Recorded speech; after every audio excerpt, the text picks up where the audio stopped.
محمد والعلا لكماله الشفاعة بجماله حسن الرجل وصاله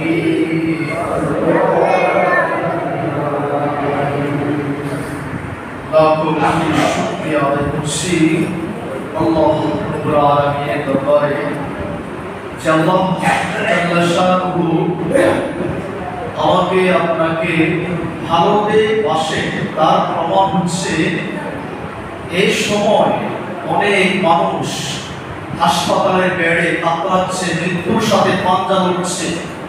অসংখ্য মানুষ রেল লাইনের পাশে বস্তির ভিতরে খেয়ে না খেয়ে রোগের সাথে যুদ্ধ করছে।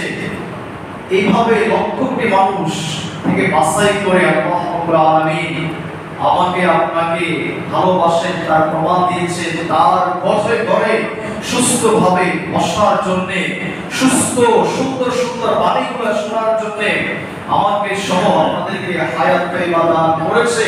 আমরা এই জন্য সবাই আমার সাথে একবার কালিমাতুশ শুকরিয়া আওয়াজ করে আদায় করি আলহামদুলিল্লাহ।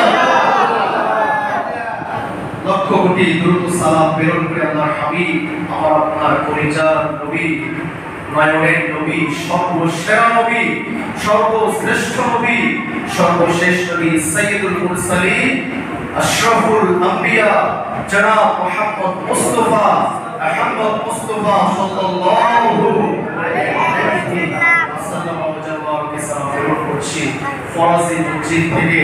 সম্মানিত হাজির, গত দুই জুমা যে কথাগুলো বলেছিলাম, আমাদের কথাগুলো যদি মনে থাকে তাহলে প্রতিটি খোঁপাগুলো আপনার দিলের মধ্যে স্থান পাবে। যদি আপনি কানেক্টিভি যদি আপনি কথাগুলো না শুনেন, তাহলে আপনি যদি কথাগুলো ভেঙে ভেঙে শুনেন, তাহলে আপনি একটা মেসেজ পরিপূর্ণ বুঝতে পারবেন না।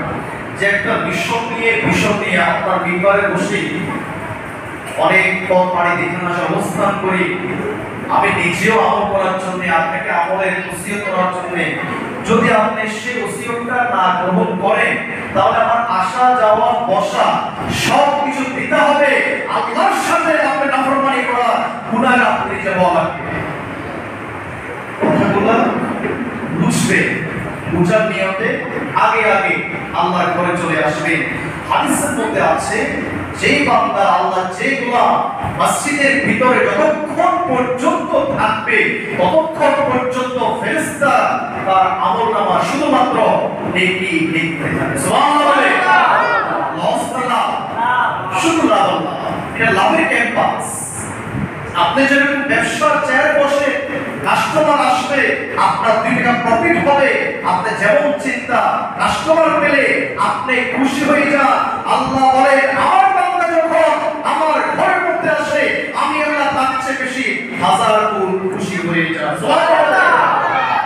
আপনি কেন ঘরের মধ্যে বসে থাকেন? আপনার ঘরে বসে আসে কি হবে? কিয়ামতকে ডেকে নিয়ে আসবেন না। আল্লাহ কিয়ামত দিতে চান না। বান্দা কিয়ামত ডেকে নিয়ে আসে বদগুণ আর নাফরমানি করে।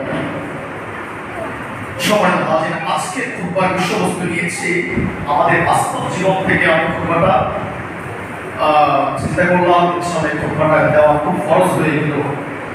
আমরা অনেক সময় আল্লাহ আমাদেরকে সম্মান দিলে, ইজ্জত বাড়িয়ে দিলে, সুখ শান্তি দিলে, সম্পদের মালিক বানায় দিলে, ব্যবসা বাণিজ্য অনেক বেশি হয়ে গেলে, তারপরে নিয়ামত বেশি পেয়ে গেলে মনে করি আল্লাহ আমাকে ভালোবাসে।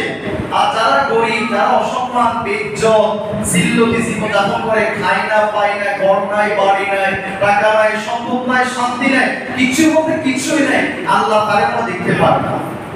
এমন চিন্তা যাদের আছে তাদের মনে হয় না গরিবদের প্রতি হয়। কথাগুলো আপনি কিন্তু গ্রহণ করেন। কথা আমি বলি না, কথা বলে কে? আল্লাহ। তাদের মধ্যে কি আছে? একটা কথা বানাবি, যদি বানাবি আল্লাহ কণ্ঠ কেটে ফেলবে, এটা কার ওয়াদা? আল্লাহ। হক কথা বলবেন, মিষ্টি হতে পারে, তাই বলি কোরআন হাতে নিয়ে সব জ্ঞানে কেউ মিথ্যাচার করলে তার ইমাম থাকবে না। বুঝে গেছে হবে। তাহলে কি বললাম? সম্মান আর সম্পদ দিলে আপনি আমি মনে করি ওই ব্যক্তিকে আল্লাহ অনেক বেশি পছন্দ করে, বিদে আল্লাহ তাকে অনেক অট্টালিকা সম্পদ দিয়েছে। আর যে গরিব, সম্পদ নয়, সম্মান নাই, কিছুই নাই, আমরা সম্পদশালীরা মনে করি আল্লাহ তাকে বড় দেখতে পারে না, ওই জন্য তাকে আল্লাহ এরকম রেখেছে।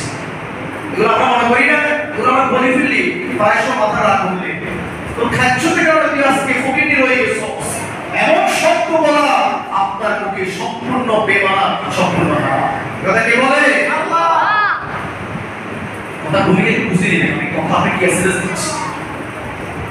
এই কথাগুলোর কারণে আল্লাহ আপনাকে রাতে ঘুড়ি বানাইছে, সকালে ফকির বানাই দিবে। এটা আল্লাহ পারে কিনা? আমার আপনার চোখে দেখা, আপনি কি সাক্ষী আছেন? আপনার পাড়া প্রতিবেশী ছেলে মেয়েগুলা খেতে পারে নাই, পড়তে পারে নাই, পড়াশোনা করতে পারে নাই, আজকে তারা সময়ের বিভক্ত করে তারা সমাজের মধ্যে কোটিপতি শিল্পপতি হয়ে গিয়েছিল। এটা আপনার সাক্ষী আছি না? আমার এমন সাক্ষী আছি, নিজের চোখে দেখা, ঠাস করে সব সম্পদ শেষ হয়ে রাস্তার ফকির হয়ে গেছে না? সম্পদ কমে যায়, ধ্বংস হয়ে যায় চারটা কারণে। কয়টা কারণে? এতক্ষণ যে কথাগুলো একটা ভূমিকার মধ্যে দিতে পারেন কেমন আসে? আল্লাহ রাব্বুল আলামিন বলে, বান্দা যখন রব্বুল আলামিন তোমাকে সম্পদ দেয়, যখন তোমাকে সম্মানিত করে, যখন তোমাকে শান্তিতে ভরপুর করে দেয়, যখন তোমার নিয়ামত বাড়তে থাকে, আল্লাহ বলছে বান্দা তুমি সম্পদ পেয়ে, সম্মান পেয়ে খুশি হয়ে তুমি বেমাতালগিরি করো না, নাফরমানি করো না। আমি আল্লাহ তোমাকে সম্পদ দিয়েছি পরীক্ষা করার জন্য। সম্মান সম্পদ কিসের জন্য?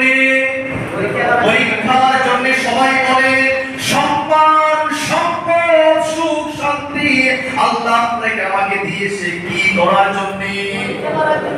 এই পরীক্ষায় যারা পাস করবে আল্লাহ তাদের জন্য জান্নাত দান করবে, আল্লাহ তাদের প্রতি খুশি হয়ে যাবে। আর যারা সম্পদ নিয়ামত পেয়ে শুকরিয়া আদায় করলো না, নিয়ামতের শুকরিয়া আদায় করলো না, আল্লাহ তাদের সম্পদ ধ্বংস করে দিবে। এটা কার ওয়াদা? তাহলে আমরা আজকে বুঝতে পারলাম সূরাতুল ফজর, সূরার নাম কি? সূরাতুল ফজর। কোরআন শরীফের মধ্যে দুইটা মাত্র সূরা, এত বেশি ইম্পর্টেন্ট সূরা। দুইটা সূরার মধ্যে 30 টা আয়াত। কয়টা আয়াত?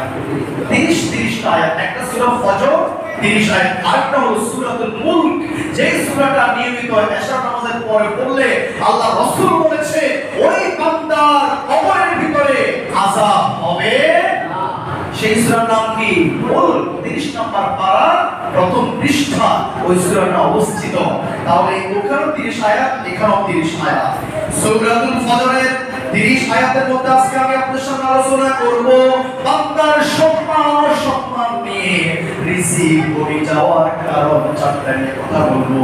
আয়াতগুলো হলো সূরাতুল ফজরের আয়াত নাম্বার 15 থেকে 19 নম্বর আয়াত পর্যন্ত আজকের কথাগুলো ইনশাআল্লাহ আলোচনা করব।